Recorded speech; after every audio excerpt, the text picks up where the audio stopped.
وہ حقیقت میں گمراہی میں ہوتے ہیں، سچی اصلاح اللہ کی اطاعت میں ہے۔ تو بیٹا یہ ہو گئے آپ کی 2 آیات۔ تیسری آیت ہے جو سورہ بقرہ کی آیت نمبر 18 ہے، سمن بکمن امیون فہم لا یرجعون، وہ بہرے ہیں، گونگے ہیں، اندھے ہیں، اس لیے وہ ہدایت کی طرف لوٹنے والے نہیں ہیں۔ اس آیت میں اللہ تعالیٰ نے منافقین کی روحانی حالت کو بیان فرمایا ہے۔ اگرچہ وہ ظاہری طور پر سنتے بھی ہیں، یعنی ان کے کان بھی ہیں، بولتے بھی ہیں، یعنی ان کی زبان بھی ہے، اور وہ دیکھتے بھی ہیں، یعنی ان کی آنکھیں بھی ہیں، مگر اوپری طور پر نہ تو ان کے دل کی آنکھیں ہیں، نہ ان کے دل کے کان ہیں، نہ ان کے دل کی زبان ہے۔ وہ حق کو سننے، ماننے اور قبول کرنے کی صلاحیت بالکل کھو چکے ہیں۔ ان کے دل ایمان کی روشنی سے بالکل خالی ہو چکے ہیں، اس لیے وہ ہدایت کی طرف رجوع ہی نہیں کرتے۔ وہ ان کو ہدایت دے رہا ہے، وہ اس کی سنتے ہی نہیں، اس پہ توجہ نہیں کرتے، غور نہیں کرتے، فکر نہیں کرتے، تدبر نہیں کرتے۔ یہ مثال اس بات کو واضح کرتی ہے کہ دل کی بصارت اور دل کی سماعت جسمانی آنکھ اور کان سے زیادہ اہم ہے۔ یعنی آپ سمجھ گئے نا کہ ایک تو ہوتی ہیں ہماری آنکھیں جو باہر بیرونی منظر دیکھتی ہیں، ایک ہوتی ہے دل کی آنکھ جو حق کو پہچانتی ہے، حق کو دیکھتی ہے، اور ایک ہوتی ہے سماعت جو ہمارے کان ہیں، ظاہری طور پر تو نظر آ رہے ہیں، لیکن ایک ہوتے ہیں دل کے کان جو حق کو سنتے ہیں اور اس پہ عمل کرتے ہیں۔ جو لوگ حق کو جان بوجھ کر رد کر دیتے ہیں وہ روحانی طور پر بہرے بھی ہیں، گونگے بھی ہیں، اندھے بھی ہیں، اور ہدایت سے بالکل محروم رہیں گے وہ۔ اگلی آیت ہے ہماری، وَإِن كُنتُمْ فِي رَيْبٍ مِّمَّا نَزَّلْنَا عَلَىٰ عَبْدِنَا فَأْتُوا بِسُورَةٍ مِّن مِّثْلِهِ وَادْعُوا شُهَدَاءَكُم مِّن دُونِ اللَّهِ إِن كُنتُمْ صَادِقِينَ۔ یہ سورہ بقرہ کی آیت نمبر 23 ہے۔ اس کا ترجمہ یہ ہے، اور اگر تم اس کلام یعنی قرآن کے بارے میں شک میں ہو جو ہم نے اپنے بندے محمد صلی اللہ علیہ وآلہ وسلم پر نازل کیا، تو جیسے ایک صورت ہی لے آؤ۔ چیلنج ہے میرا، اللہ ارشاد فرما رہا ہے، میرا چیلنج ہے تم لوگوں کو کہ جیسی ایک صورت ہی لے آؤ، اور اللہ کے سوا اپنے سب مددگاروں کو بلا لو، جتنے حمایتی ہیں سب کو بلا لو، اگر تم اپنے بیان میں سچے ہو کہ کلام جو ہے محمد صلی اللہ علیہ وسلم نے خود گھڑا ہے۔ اس کی تشریح کچھ یوں کر سکتے ہیں، اس آیت میں اللہ تعالیٰ نے قرآن کے معجزہ ہونے کا کھلا چیلنج دیا ہے، اور یہ تو ایسا معجزہ ہے جو قیامت تک کوئی اس کو چیلنج کر ہی نہیں سکتا۔ اگر کوئی قرآن کے الہامی ہونے میں شک رکھتا ہے تو اس سے کہا گیا ہے کہ چلو تم ایک صورت ہی لے آؤ جو قرآن جیسی ہو، چاہے وہ اپنی پوری قوت، علم اور مددگاروں کو جمع کر لیں۔ اگر تم سے نہیں ہوتا نا تو اپنے پورے علاقے کے، پوری دنیا کے عالموں کو، کاہنوں کو، ساحروں کو، ادیبوں کو، ان سب کو جمع کر لو اور اس قرآن جیسی ایک صورت لے آؤ صرف۔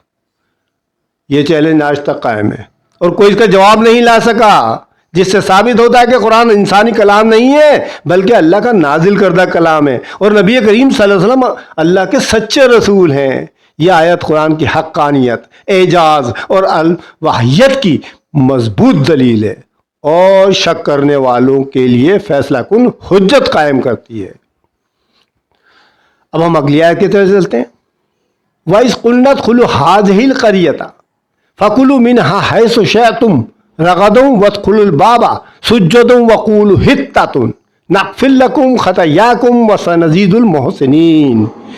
یہ سورہ بقرہ کی آیت نمبر 5 ہے جناب۔ اس کا ترجمہ یہ ہے، اور یاد کرو جب ہم نے کہا اس بستی میں داخل ہو جاؤ اور اس میں سے جہاں چاہو خوب کھاؤ پیو، اور دروازے میں سجدہ کرتے ہوئے داخل ہونا اور کہتے جانا حطتا، اے اللہ ہماری خطائیں معاف فرما، تو ہم تمہاری خطائیں بخش دیں گے اور نیکوکاروں کو اور زیادہ عطا کریں گے۔ اس آیت میں بنی اسرائیل کو اللہ تعالیٰ کی نعمت، آزمائش اور ہدایت یاد دلائی گئی ہے۔ انہیں اس بستی میں داخل ہوتے وقت عاجزی، توبہ اور شکر کا حکم دیا گیا تھا تاکہ ان کی خطائیں معاف ہوں۔ اللہ نے وعدہ فرمایا کہ جو اطاعت اور احسان کا رویہ اختیار کریں گے انہیں مزید انعام دیا جائے گا۔ یہ آیت ہمیں بتاتی ہے کہ اللہ کی نعمتیں عاجزی اور توبہ کے ساتھ قبول کی جائیں تو مغفرت اور اضافہ بھی نصیب ہوتا ہے، جبکہ تکبر اور نافرمانی محرومی کا سبب بن جاتی ہے۔ اللہ کی اطاعت، عاجزی اور توبہ و مغفرت اور نعمتوں میں اضافے کا راستہ ہیں۔ اگلی آیت ہماری، وَإِذَا اسْتَسْقَىٰ مُوسَىٰ لِقَوْمِهِ فَقُلْنَا اضْرِب بِّعَصَاكَ الْحَجَرَ فَانْفَجَرَتْ مِنْهُ اثْنَتَا عَشْرَةَ عَيْنًا۔ اس کا ترجمہ یہ ہے، اور یاد کرو جب موسیٰ نے اپنی قوم کے لیے پانی مانگا تو ہم نے کہا اپنی لاٹھی سے پتھر پر مارو تو اس میں سے 12 چشمے پھوٹ نکلے۔ اس آیت میں حضرت موسیٰ علیہ السلام کے ذریعے ظاہر ہونے والا عظیم معجزہ بیان کیا گیا ہے۔ بنی اسرائیل صحرائے سینا میں پانی کی شدید قلت کا شکار تھے، من و سلوہ ان کے اوپر نازل ہو چکا تھا، کھانے وانے کا تو ان کا مسئلہ ختم ہو چکا تھا، لیکن اب ان کو پانی کی تلاش تھی۔ تو وہ حضرت موسیٰ علیہ السلام کے پاس آتے ہیں اور کہتے ہیں اے موسیٰ ہمارے لیے پانی کی دعا فرما کہ اللہ تعالیٰ ہمارے لیے پانی نازل فرمائے۔ تو اللہ تعالیٰ نے اپنے نبی کے ذریعے پتھر سے 12 چشمے جاری فرما دیے تاکہ بنی اسرائیل کے 12 قبائل میں جھگڑا نہ ہو، کیونکہ حضرت یعقوب علیہ السلام کے 12 بیٹے تھے اور ان کے 12 ہی قبیلے بنے تھے، تو اس لیے پانی جو تھا 12 چشموں کی شکل میں نکالا گیا تاکہ وہ آپس میں جھگڑا نہ کریں، لڑائی جھگڑا نہ کریں۔ یہ واقعہ اللہ کی قدرت کاملہ اور رحمت کی واضح دلیل ہے کہ وہ اپنے بندوں کی ضرورتیں غیب سے پوری فرماتا ہے۔ یہ آیت اللہ تعالیٰ کی قدرت، انبیاء کے معجزات اور بندوں پر اس کی رحمت کو واضح کرتی ہے۔ اگلی آیت ہماری وَآمِنُوا بِمَا أَنزَلْتُ مُصَدِّقًا لِمَا مَعَكُمْ وَلَا تَكُونُوا أَوَّلَ كَافِرٍ بِهِ وَلَا تَشْتَرُوا بِآيَاتِي ثَمَنًا قَلِيلًا وَإِيَّايَ فَاتَّقُونِ۔ اس کا ترجمہ کچھ یوں ہے، اور اس کتاب پر ایمان لاؤ جو میں نے اپنے بندے محمد صلی اللہ علیہ وسلم پر نازل کی، جو اس کی تصدیق کرتے ہیں جو تمہارے پاس ہے، یعنی توریت اور انجیل، اور اس کے سب سے پہلے منکر نہ بنو، اور اس قرآن کے منکر نہ بنو، اور میری آیات کے بدلے تھوڑی قیمت نہ لو، اور مجھ سے ہی ڈرتے رہو۔ اس آیت میں اللہ تعالیٰ اہل کتاب کو مخاطب کر کے یہ ہدایت دے رہا ہے کہ وہ قرآن پر ایمان لائیں، کیونکہ یہ ان کی موجودہ آسمانی کتابوں کی تصدیق کر رہا ہے۔ اس میں وہ سب کچھ ہے جو توریت اور انجیل اور زبور میں تھا۔ ساتھ ہی سخت تنبیہ فرمائی گئی ہے کہ دنیاوی فائدے کے لیے اللہ کی آیت کو بیچو مت اور حق کو نہ چھپاؤ۔ آیت کا اختتام تقویٰ کی تاکید پر ہوتا ہے جو ایمان اور عمل صالح کی بنیاد ہے۔ حق کی تصدیق، ایمان کی قبولیت، دنیاوی مفادات سے اجتناب اور اللہ کا خوف، یہی ہے کامیابی کا راستہ۔ اگلی آیت اولئک علی ھدی من ربہم واولئک ھم المفلحون۔ ترجمہ اس کا یہ ہے، یہی لوگ اپنے رب کی طرف سے ہدایت پر ہیں اور یہی لوگ کامیاب ہیں۔ اس کی ہم تشریح اس طرح کر سکتے ہیں، سورہ بقرہ الف لام میم کے سپارے میں سٹارٹ سے ہی ہے، الف لام میم ذالک الکتابوں سے سٹارٹ ہوتی ہے وہ، اس میں پھر متقین کی صفات بیان کی گئی ہیں، ٹھیک، اس کے بعد ان کا جو اجر ملے گا وہ بیان کیا جا رہا ہے اس کے اندر۔ تو چنانچہ جو لوگ اللہ پر ایمان لاتے ہیں، نماز قائم کرتے ہیں، غیب پر یقین رکھتے ہیں اور اللہ کے احکام کی پیروی کرتے ہیں، وہی حقیقی ہدایت پر ہوتے ہیں۔ یعنی جو لوگ غیب پر ایمان لاتے ہیں، نماز قائم کرتے ہیں اور تمام چیزوں پر ایمان رکھتے ہیں، وہی ہے ہدایت یافتہ۔ یعنی اللہ تعالیٰ انہی کو ہدایت دیتا ہے جو ان تمام باتوں پر عمل کرتے ہیں۔ اللہ تعالیٰ اعلان فرما رہا ہے کہ اصل کامیابی دنیاوی فائدوں میں نہیں ہے، بلکہ ہدایت الہی پر چلنے میں ہے، اور ایسے ہی لوگ آخرت میں سرخرو بھی ہوں گے اور وہی کامیاب بھی ہوں گے، وہی مفلحون بھی ہوں گے۔ تو چنانچہ اس کے خلاصے کے طور پر آپ کو یہ بتا دوں کہ اللہ کی ہدایت پر چلنے والے ہی حقیقی فلاح و کامیابی حاصل کرتے ہیں۔ تو بیٹا یہ تو تھی ہماری قرآنی آیات جو میں نے آپ کے سامنے گوش و گزار کر دی۔ آپ کا کام یہ ہے کہ آپ ان کو یاد کریں، سنیں، اور یاد کرنے کا آپ کو زیادہ محنت نہیں کرنی پڑے گی، 2-3 مرتبہ ایک تشریح سن لیجیے گا، آپ کو یاد ہو جائے گی، اور مزید اس کو بڑا کرنے کے لیے کچھ کتابوں کی آپ مدد لیں، کچھ کتاب کی مدد لیں، اپنے ٹیکسٹ بک کی یا نوٹس کی، تو انشاءاللہ پورا آپ کا کام ہو جائے گا۔ ان میں سے 2 تو آنی ہے اب انشاءاللہ، ٹھیک ہے۔ چلے اب احادیث مبارکہ کی طرف چلتے ہیں۔ احادیث سے زیادہ نہیں ملیں گی آپ کو، بڑی موسٹ امپورٹنٹ میں نے آپ کو حدیثیں دی ہیں، بس آپ ان کو یاد کر لیں تو انشاءاللہ 2 اس میں سے آپ کی آ جائیں گی۔ تو شروع کرتے ہیں۔ پہلے حدیث ہے وعن ابی ہریرہ رضی اللہ تعالی عنہ قال قال رسول اللہ صلی اللہ علیہ وآلہ وسلم المرء علی دین خلیلہ فلینظر احدکم من یخالل۔ اس کا ترجمہ یوں ہے کہ حضرت ابو ہریرہ سے روایت ہے کہ رسول اللہ صلی اللہ علیہ وسلم نے ارشاد فرمایا، آدمی اپنے دوست کے دین اور طریقے زندگی پر ہوتا ہے، لہذا تم میں سے ہر شخص یہ دیکھ لے کہ وہ کس سے دوستی کر رہا ہے۔ اس کی تشریح ہم اس طرح کر سکتے ہیں کہ اس حدیث میں نبی کریم صلی اللہ علیہ وسلم نے یہ حقیقت واضح فرمائی ہے کہ دوستی اور صحبت انسان کی سوچ، عادات اور کردار پر گہرا اثر ڈالتی ہیں۔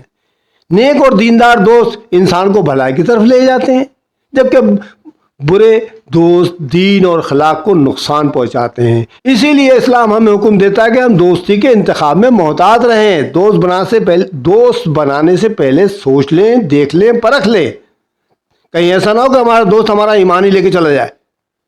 ٹھیک ہے، چنانچہ ہمارا ایمان و کردار اسی وقت محفوظ ہو سکتا ہے جب ہم سوچ سمجھ کر اپنے دوست بنائیں۔ یہ تو دنیا جانتی ہے کہ نیک صحبت ہدایت کا ذریعہ ہے اور بری صحبت گمراہی کا سبب بن سکتی ہے، اسی لیے اپنے دوست کا انتخاب سوچ سمجھ کر کرنا چاہیے۔ اگلی حدیث ہے ان سعید بن زید قال قال رسول اللہ صلی اللہ علیہ وآلہ وسلم من اخذ شبرا من الارض ظلما فانه یطوقه یوم القیامہ من 7 ارضین۔ حضرت سعید بن زید سے روایت ہے کہ رسول اللہ صلی اللہ علیہ وسلم نے ارشاد فرمایا، جو شخص ناحق ایک بالش زمین بھی لے لے گا، قیامت کے دن اسے 7 زمینوں کا طوق پہنایا جائے گا۔ اس حدیث میں نبی کریم صلی اللہ علیہ وسلم نے حقوق العباد کی عظمت اور زمین پر ناجائز قبضے کی سنگینی واضح فرمائی ہے۔ معمولی سی مقدار بھی اگر ظلم سے لے لی جائے تو آخرت میں اس کی سخت سزا ہے، یعنی اگر کوئی شخص زمین لے رہا ہے، اس میں سے ناجائز طور پر وہ 1 انچ بھی زمین لے لے گا تو وہ اس کے لیے حرام ہو جائے گی۔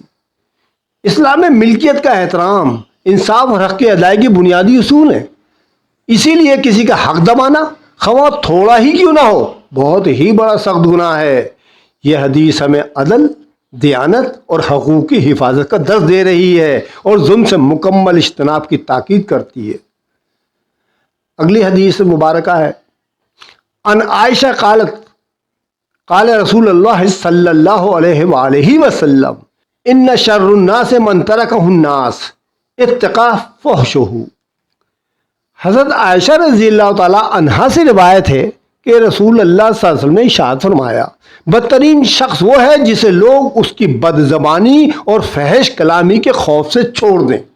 اس حدیث میں نبی کریم صلی اللہ علیہ وسلم نے واضح ارشاد فرما دیا ہے کہ بد کلامی کرنا، سخت لہجہ اختیار کرنا اور گالی گلوچ جو ہے انسان کو معاشرے میں ناپسندیدہ بنا دیتی ہے۔ اگر کوئی شخص بد کلامی سے گفتگو کرے گا، گالی گلوچ دیتا رہے گا تو لوگ اس کو ناپسند کرتے ہیں۔ ایسا شخص بظاہر تنہا نہیں رہتا بلکہ لوگ اس کے شر سے بچنے کے لیے اس سے کنارہ کشی اختیار کر لیتے ہیں، یعنی جو شخص ان چیزوں کا عادی ہو جاتا ہے تو لوگ اس سے بچنا شروع کر دیتے ہیں، کہیں ایسا نہ ہو کیا نام ہے کہ ہم بھی اس کے ساتھ ملوث ہو جائیں۔ اسلام حسن اخلاق، نرم گفتاری اور باہمی احترام کی تعلیم دیتا ہے، کیونکہ اچھا اخلاق ہی ایمان کی علامت ہے۔ بد زبانی انسان کی قدر گھٹا دیتی ہے، جبکہ اچھا اخلاق دلوں کو جوڑتا ہے۔ اگلی حدیث ہے ان انس رضی اللہ تعالی عنہ قال قال رسول اللہ صلی اللہ علیہ وآلہ وسلم ایاکم والدین فإنہ ہم باللیل والظلم بالنہار۔ حضرت انس رضی اللہ تعالی عنہ سے روایت ہے کہ رسول اللہ صلی اللہ علیہ وسلم نے ارشاد فرمایا، قرض سے بچو، یعنی ادھار سے بچو، کیونکہ وہ رات کو فکر اور دن کو ذلت کا سبب بنتا ہے۔ اس حدیث میں نبی کریم صلی اللہ علیہ وسلم نے بلا ضرورت قرض لینے سے سختی سے منع فرمایا ہے۔ قرض انسان کو رات میں پریشانی اور بے چینی میں مبتلا کر دیتا ہے، جبکہ دن میں لوگوں کے سامنے محتاجی اور شرمندگی کا باعث بنتا ہے۔ قرض خواہوں سے مطالبہ کر دیتے ہیں کہ لاؤ بھائی ہمارے پیسے واپس کرو، ہمارا قرضہ واپس کرو۔ اسلام چاہتا ہے کہ مسلمان قناعت، سادگی اور خودداری کے ساتھ زندگی گزاریں اور صرف ناگزیر مجبوری میں ہی قرض لیں۔ قرض وقتی طور پر سہولت تو دے سکتا ہے مگر مستقل طور پر ذہنی دباؤ، عزت میں کمی اور پریشانی کا سبب بن جاتا ہے، اسی لیے اسلام نے اس سے حتی الامکان بچنے کی تلقین کی ہے۔ اب آگے کی حدیث میں اگلی حدیث ان انس بن مالک قال قال رسول اللہ صلی اللہ علیہ وسلم ما من مسلم یغرس غرسن او یزرع زرعا فیاکل منہ انسان او طیرو او بہیمت الا کان لہ بہ صدقہ۔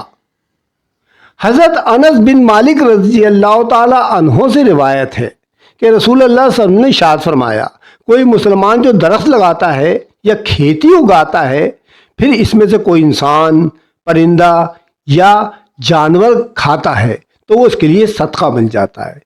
اس حدیث میں حضور اکرم صلی اللہ علیہ وسلم نے درخت لگانے اور کاشتکاری کی عظیم فضیلت بیان فرمائی ہے۔ اسلام میں صرف انسانوں ہی کی نہیں بلکہ تمام جانداروں کی بھلائی کو بھی صدقہ کرا دیا ہے، یعنی جانور، پرندے، چرندے، سب کچھ۔ جو فائدہ کسی پودے یا فصل سے مسلسل حاصل ہوتا ہے وہ تو صدقہ جاریہ بن جاتا ہے اور اس کا اجر انسان کو طویل عرصے تک ملتا رہتا ہے۔ یہ حدیث ہمیں ماحول کی حفاظت، خدمت خلق اور نفع بخش کاموں کی ترغیب دیتی ہے اور بتاتی ہے کہ اسلام ایک ہمگیر رحمت ہے۔ اگلی حدیث میں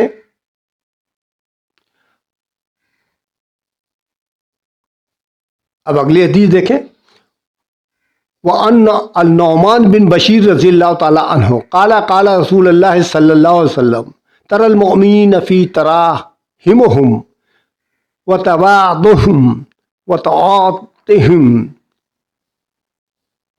اگلی حدیث دیکھیں،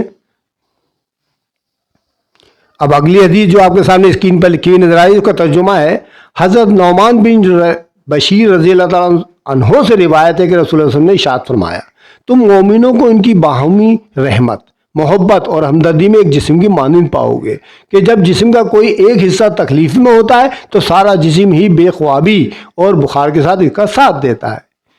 اس حدیث میں نبی کریم صلی اللہ علیہ وسلم نے مسلمانوں کو ایک جسم سے تشبیہ دی ہے۔